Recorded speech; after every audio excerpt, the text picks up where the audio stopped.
Hi, I'm Lindsay from Gazelle Automations. Today, I'm going to talk about how we made a replica of Scott Tracy's pilot chair from the 1960s series Thunderbirds. There are many specific parts to this chair that were crafted by Bill James and the original set building team in the 1960s, so we started by looking online for as many of the same off-the-shelf parts. And we got these thanks to our friend Hilton Fitzsimmons. To make the blueprints as accurately as possible, we imported a bunch of still images from the series into Maya, matching the perspective and lens lengths of our virtual cameras. This allowed us to model the chair's shapes over the still images. The parts we'd sourced gave us a good gauge of relative sizes.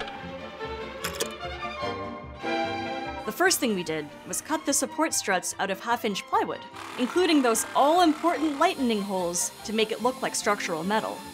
And then, it was time to tackle the control boxes. We started by cutting the sides of each box in 1/8 inch plywood.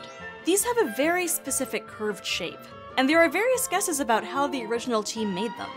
For our build, to create the curved face, we glued down long lengths of Bristol board to get the shape, then slush cast the insides with polyurethane resin until the boxes had strong, rigid walls. To allow the chair to lock into vertical and horizontal flight, we inserted these two brass tube openings. Then, it was on to the seat. We made the shape out of half-inch plywood, assembled with heavy-duty wood glue, and finished with wood filler. A metal fabricator created a custom curved aluminum angle for the backrest.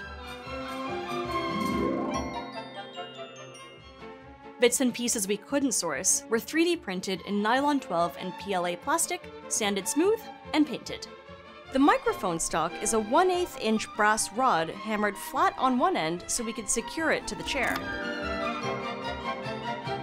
We covered the steering lever handles in clear vinyl tubing and finished them with vintage Revell plastic kit chrome rims to match the original. We molded and cast a copy of the oven knob assembly in polyurethane resin so we could install one on each control box.